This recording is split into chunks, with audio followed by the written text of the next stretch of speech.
In terms of token economy, I have two women on stage, which proves I'm right.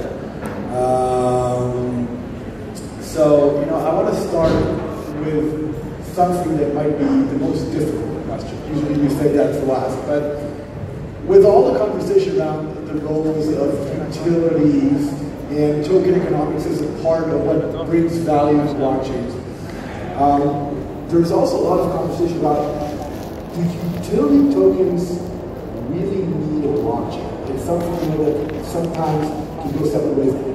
It just talked, he gave like one discussion about decentralization, which, I think right now is like 10% of all the scope of project that we're seeing, even less maybe.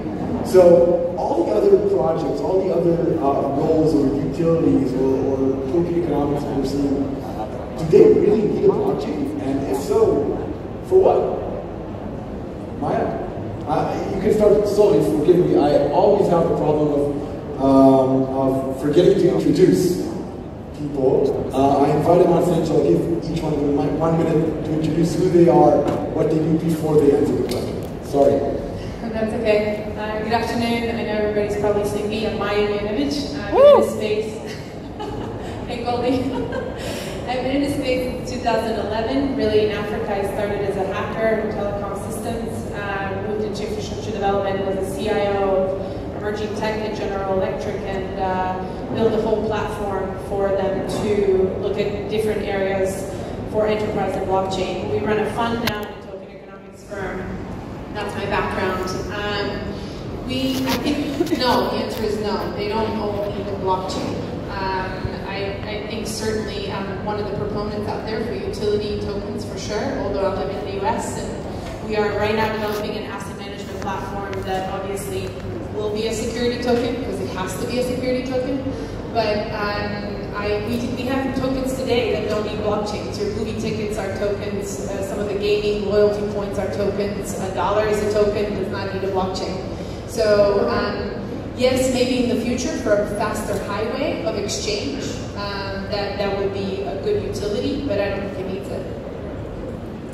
Hi, I'm Adi. I'm in the blockchain space since 2011. In 2012, I co-founded a company which enabled any community to create their own token called AppCoin, and we were talking about tokens and utility tokens, and no one knew what we're talking about. And in late 2016, I joined Bacor's ICO strategy team in order to help them with the strategic messaging. And ever since, I've been consulting to companies building token economies. And I've recently joined as a co-founder in Novesta, which is a crowd due diligence platform, in order to totally disrupt the whole vetting and due diligence process of investment ideas. When we were in AppCoin, we weren't on the blockchain, and we still introduced a utility token, which was, we just created it out of thin air. And what we saw is that the means adding credit or adding a certain tool in which people can collaborate and people can exchange goods and services enabled people to do so where there's a lack of shekels or dollars. So in that sense, a utility token could just help people collaborate on all sorts of areas. I think when it comes to blockchain, the fact that you add an alignment of incentives or an alignment of interests between parties, game theory or conflicting parties, and you can actually capture all that in an empty container called a token, really helps out with going further to decentralization and helping other players kind of take part in your ecosystem. But again, that's decentralization. I'm talking about, look at the projects that you're seeing today. How many of these projects are really decentralized or even aiming to be decentralized? Some are calling themselves decentralized, but they just want to join the blockchain hype. But I do think that DAO Stack or other protocols of some sorts want to really see how we can build an ecosystem and not be part of something that is a one-to-many kind of transaction. Right? Hi, my name is Alan Yansky. I actually have a background from the oil economy. I started 3 technology companies, and I managed hundreds of people in recently sold my last company to Amdocs.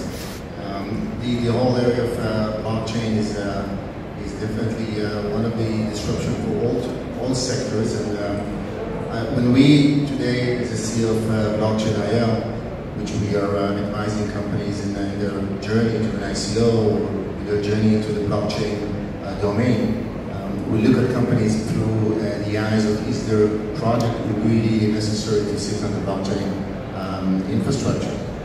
So the short answer is no, not a project, and we have turned away and help them, but not through the blockchain process. Many companies that don't have a blockchain story, but if you're looking for decentralization, if you're looking for trust, if you're looking for all the great benefits the blockchain domain has, there's no doubt that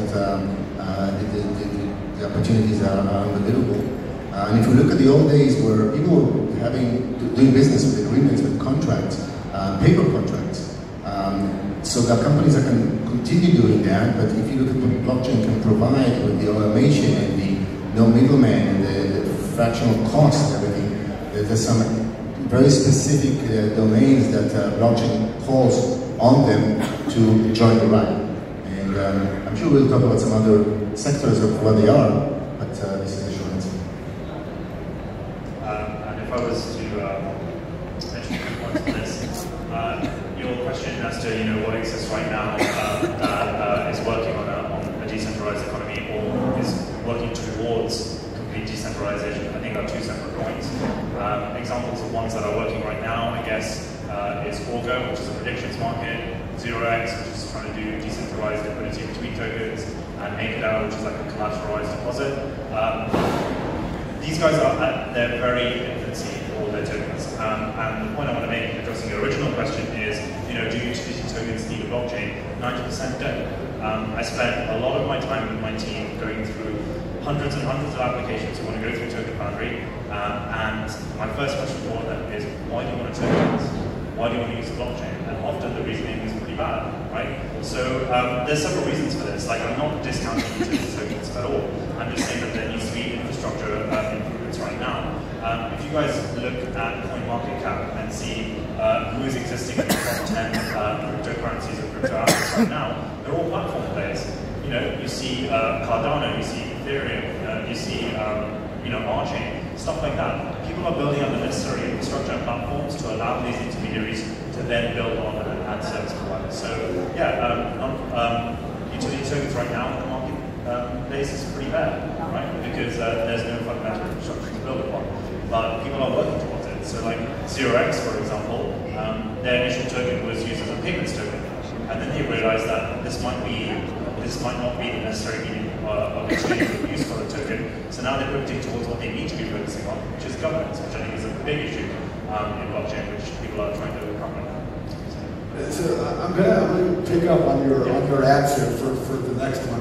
There's an interesting debate that I have with a lot of fellow token economists about, on the one hand, the role of token as incentivizers for all the players in the ecosystem to do what they need to do, and the amount of value capture or inclusion that happens and gives the network its value. I know that it's not pure token economics, but on the one hand, you see that you want to make sure that all the players in your ecosystem, let's say take Augur or 0x for that matter, or even Ethereum, you want to make sure that they make predictions or call predictions or run a relay or whatever, and you want to make sure that it will be worthwhile for them.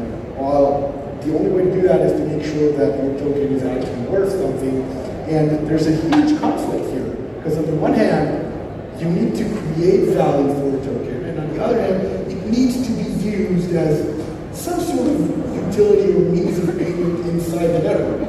And these two things have a huge conflict between them, because one says, I want the value to go as much as I can, and the other says, no, I want to keep it stable because I want the economy to work. So looking at what we have right now, 0x is like 500 million right now with like zero usage. Augur has, I don't know, at least I think a little less than 100 right now with 400 users a day. So yeah, so how do how do we connect these things to work? Is there even a way? What? Yeah, I think that's a good question. You can start. So yeah, my point on that is there's definitely a liquidity problem, right? If people want to use these tokens, they need to see value add. Your point about talking about payments property of a token versus capturing other different kinds of value. Some people want to see tokens appreciate. Some people want to actually capture value that will allow usage within network. For example, on the payment side of things, 0x, I think, realized really quickly, like the biggest mistake 0x made, and forgive me, I won't spend too much time on this in case people don't know who 0x are. The biggest issue they did was they weren't the first relay on their protocol, right? If they were the first relay on their protocol, they would have seeded the market and allowed liquidity to transfer through there, which meant that more people would use it. So typical business implementations like go-to-market strategies and stuff like that tend to be very overseen with projects who do ICOs. And that's an issue. People need to treat these as businesses as well, because simple, fundamental economic principles work in some of these cases. The points about the payment tokens. Can you give an example of something that works? Yeah, well, I mean, what do you mean in terms of like what? In terms of these economic principles, give me an example of one project with a utility to a token that has an economic principle that actually motivates people to do something. Besides Bitcoin. Besides Bitcoin. Okay, well, I mean, that is useful. I don't want to be, I know from consensus, and I meant to talk about Ethereum quite a lot, but let's not give a balanced opinion. Okay, so let's look at Ripple, or XRP, right? I know there's going to be a lot of boos in the audience right now as to how XRP works, but they're trying to address a specific issue, right? Just cross-border remittance. So how does the token work? They have... I think Ripple would argue on that use case, but okay, go ahead. Would argue on that use case? Yeah, they do like 20 things right now, so that's like just one. Well, I mean, yeah, they have XRapid, and then I think something like X something else, but let's talk about XRapid, which actually uses this utility token, right? How is it used? I want to transfer $10,000. I'm going to stop talking for everyone else to speak, but I start with $10,000 and I want to send it from here to halfway across the world. The current issue with banks right now is they have funds, they have pools of funds that are just sitting in each of their corresponding banks across countries that don't do anything but disperse. Like, say if I want to send $10,000 to my friend that lives in another country, they'll say, yeah, he has the money, I have the money, so I'm just going to give you the money that's already in that bank account. You want to allow liquidity between these two. So you convert it to an XRP token, which then gets transferred in 2.2 seconds or whatever, into liquidity providers who already lock in the price on the other side. And then you have fiat that's ready to go. Now that's a valid use case that's already being trialed with MoneyGram, Western Union, and it's just gone into production with Wise. So if you want to talk about actual use cases that are working, that's an example. I actually also think that Gifto is a good example. Which one? Gifto.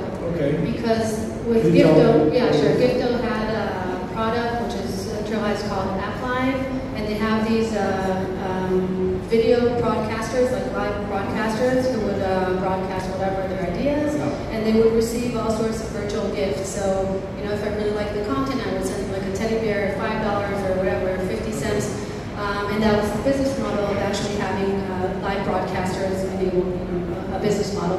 But the thing is that it took like 60 days in order for them to actually get the payments. And once Gifto actually separated between the application, okay, of, you know, it could be their app live, to the business model, to the incentive program. So now you could be a video broadcaster on YouTube or anywhere else, not only on app live. But then when you actually get the virtual gifts, it's, you know, it's a wallet-to-wallet transfer, it's immediate, it's real time, so they've totally, you know, we're talking about reduction costs, they've totally reduced the cost of all the accountants and everyone. What does it need a token for? Just for the micropayments and for the real-time payments of, you know, wallet-to-wallet. Yeah, but They could maybe use PayPal, but then I guess the transaction fees would be very costly. Yeah, I agree with that, but there were microtransactions happening way before the blockchain. You just weren't paid every transaction. It was aggregated and then paid, and it exists for like since the internet.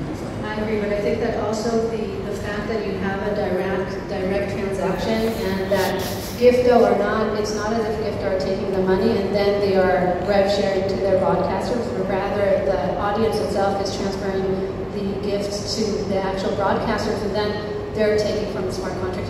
It's just, I think that it increases trust, it makes a direct contact between them, it decentralizes the fact that they separated from the application. Totally, I agree with you that they may have ended better or alternatively with dollars, but they're actually saying that since they've tokenized, it's just reduced their cost, so they have a list of benefits that they argue for. But your previous question, in regards to aligning the interest, I think that once we have security tokens, which are actually tokenizing the fundraising part, and utility tokens, which are actually trying to align the interests of the actual ecosystems, the actual token holders who are going to use the token in order to transact with whatever, I think that kind of mitigates the problem that we had with all the ICOs, in which we now, when we were building token economies, we needed to think about, how do we attract investors now on the expense of having a broken economy later on as a utility with the actual ecosystem. I want to take us back for a second for the fundamental issue we have with utility token, which is really the split between the usage of the token and the speculative portion of the token. And in addition to the lack of adoption and usage, and you mentioned Uber and some other dApps that nobody uses them, and there's such a big difference between the valuation of companies and the need of the technology. In addition to STOs, which is the next big thing in 2019 for the security offering, I think that there's an industry we're facing new challenges how to make the utility token fit better to the situation we are in right now. And we at Blockchain IO think about it all the time, and I think that we started to break that formula. And I just want to give you all an example. We have a company actually in South Korea called Langment that we work with, which is going to revolutionize the voice recognition market. And we built a token model for them that involves something that did not exist in the past, which is called the bonding token, which is, first of all, the idea is that those companies are for profit as well. It's not the old days that they're all non-for-profit, and it's okay to have revenues in a company. But in addition is that the community, that is in that case the Langment is trying to solve the problem that you have four voice recognition companies that the dominating role, with Siri and with Alexa, and they will provide through APIs to everyone in the world to contribute their voice and be incentivized backed by tokens, and those tokens will be bonding tokens that will allow the API partners to pay money into a reserve. The higher the reserve is, the more value the tokens of the bonding participants have. And that brings some kind of a bonding to a win-win and incentivizing the entire community, both the users and the speculators that are looking for such tokens to appreciate the value. So as thing as an industry, utility token is definitely not dead, but it has to be re-engineered that will fit better where we believe technology and speculative part need to find some kind of a match. I'm going to take up on your last sentence, and I'm going to take it to Maya. But you said you have to re-engineer. One of the biggest issues with what you just said, which could work, could not, which is very, very, very complex. I do not expect a user or role holder in using that app to understand 10%. You're right. The user does not have to know anything I just described. It's behind the scene. It's like when you, in the old economy, when you build a business case and you share it with your investors and your management, it doesn't mean that your customers knew exactly what the business case is into the last detail. Everything we are talking about here is the back office of a company that builds a token model. Even so, I'm looking at a lot of ICOs. I'm reading white papers and decks, throughout the day, and I've seen token economics like spread out on 3 or 4 different slides. All these roles, all these incentivizes, everything goes way around with bonding, without bonding. One of the problems, I think, Maya, tell me if I'm wrong, is that stuff right now are way, way, way too complicated. Do you think that there is a way to make utility work, if at all, and make it simple so people will be able to see. You know, with Bitcoin, even though it's still difficult, I can explain Bitcoin to a normal person in less than 5 minutes. I can't explain this to a normal person in 5 minutes. Yeah, but that's because you've been in the industry, right? But I do agree with Alan. Sorry, I almost called you Adam. I mean, right, when you use AOL, right? We all here in the room probably, you got mail, right? None of us really knew what was happening in the back end, right? We just liked that you got mail and you got all excited and clicked on that link and you had an email from somebody, right? But nobody gave a shit what was happening in the background, right? So I agree with that. Now, I do think, I'm a big proponent of utility. I am very much interested in companies that you just described, which is, we even invited biologists to help us understand how cells behave on human level, where incentives are, because we believe that a lot of the utility, I personally believe, a lot of the utility you will not know until a long time, because patterns will start to develop. Once and it's all math, really, and it's brilliant when you start seeing patterns in some of the token utility, or not just utility, right? I think there's a larger question here, which is why some of the ICOs are not showing a true utility. I think a lot of people in the space, and I'm maybe wrong when I say 90% of people in the space are up for scams, and they're just looking to get rich with these ICOs. Now, again, maybe agree with you on this, STOs are the next new thing. Why are we saying that? I ask more deeper question. Everybody's kind of taking that statement and running with it. ICOs, new thing, STOs, new thing. What's the next thing? As if almost we are just looking for that next thing and next thing and next thing and never really focusing on developing functionality of the first thing, which is utility. And I think what really excites me is to see business models that are reinventing businesses, that are completely going to build different businesses that exist today, that are going to decentralize Amazon, 3D printing, Googles of the world, and etc., right? That are going to allow a larger economy to develop. So I think a larger question with utility and building that, most people ask me why Bitcoin didn't take away or take off or whatever, is because people keep spitting out shitty ICOs, right? And keep building stuff that really doesn't exist. And probably 4 of us can get together and develop a game theory and consensus mechanism, right? We could develop a consensus mechanism and create our own token and try to convince everybody else. That's what Dollar did, right? 12 people got together and convinced everybody else that they should use $1. That's what happened. And so I think we are having these conversations up here where really, if we really truly cared, like we get on these panels that we say we care, then we really should care about the development of the network, of a larger network. And there's nothing wrong with utility token. If anything, it's an amazing way to build amazing companies.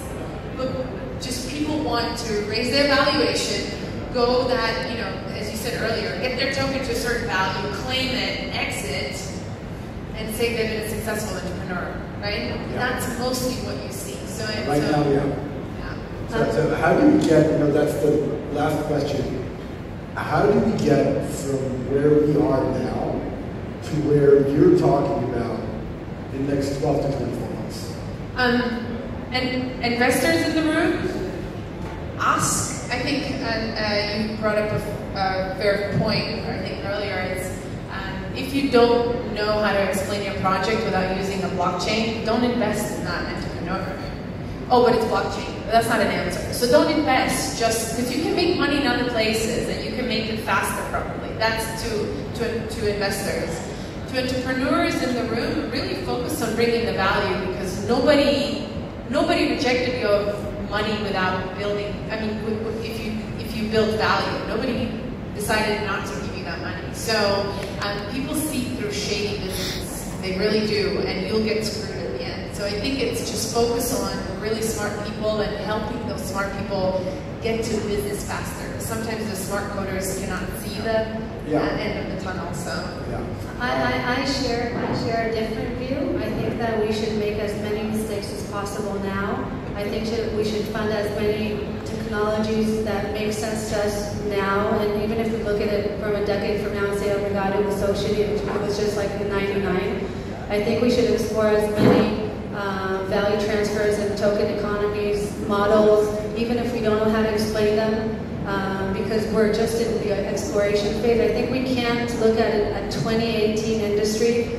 Ethereum's ICO is in 2013. We can't look at this industry who's just, started off. It's just a baby learning how to walk, and kind of say, this works, this doesn't work, we don't have any idea. What we are doing right now is we're making sure that we're funding the technology in order to build product, and those products we will figure out how to throw in a token and make it work. I can say that in 2012, we didn't have to explain, to someone from Khadera who used Hearts and we had 1,000 transactions a day in Hearts, just one of the communities. We didn't have to explain all these bonding curves and reserves and everything. People just saw that they can get stuff without actually having to work as hard to get shekels as they want to get Hearts. So just continue to explore. I don't take anything I say seriously, because I know that in 10 years' time I'll look at this interview and I'll say, oh my God, you said such stupid stuff. That's how I take it.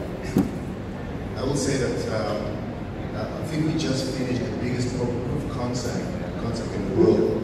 We just completed the biggest proof of concept for the new world of crypto and blockchain, where you just if you look at the total of $20 billion which were raised in ICOs to support the new technology, which is today market value around $80 billion. So it's 2 years, 20 billion, 80 billion in a way. I think that's something significant that as an industry, something good was done. But a lot of things that are broken, which can be fixed. I think time, patience, like you said throughout the whole day about wait and patience is a very important part.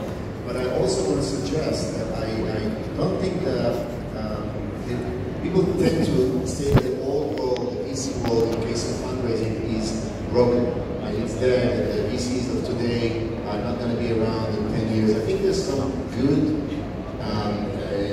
practices that VCs operate for years, and VCs today are annually raising $200 billion, so it's 10 times more than the total ICO raise. So I guess they know what they're doing in some way, and some of them are very, very successful. And I think as an industry, we can take some of the characteristics, some of the functionalities of the way that they vet companies, the way that they work with companies, the way that they evaluate companies, and not find ourselves with companies with nothing, even white people that are valued at $200 million or $305 million. Yeah. Judge, a sentence to sum up? Yeah, I'd say from what I've seen and what my team's worked on, there's a couple of things that need to be solved, primarily from an infrastructure level. Scalability, interoperability, and the issue between public and private transactions. I mentioned that last point because we're an enterprise kind of themed summit, so I guess they'll be interested in hearing that. Scalability side of things. I'd say on the scalability side of things, there's some interesting projects that are working on addressing this. We hear about sharding and custom chains, whatever. I only care about people who are actually building stuff and proving that it works. If you look at the guys at Tendermint or Parsec Labs, they've got some pretty cool POCs which they've just released 2 weeks ago. On the interoperability side of things, not many people know what atomic swaps are at a very high level. People need to figure out how these different blockchains are going to work together. If they're going to work together. If you're of the opinion that there's going to be one blockchain that rules them all, you're going to be very, very sorry and wrong. There are going to be different blockchains used for different use cases, primarily because everyone has this first mover advantage in this field to address different kinds of problems. The final point on public and private transactions, enterprises are always going to take a more cautious approach, and I don't blame them for that. For example, we talk about smart contracts and code, right? We're saying, hey, put all your stuff on code and it'll be fine. It's not as simple as that. You've got to look at public transactions and what you want to make available, but they want to keep certain parts of information, pots and packets separate from private. There's ways that we can figure this out, right? You can have private transactions that are only known within a set of certain participants, which are your competitors or people you work with, and then you can sort of launch out onto the public chain, whatever node choice format may be. And then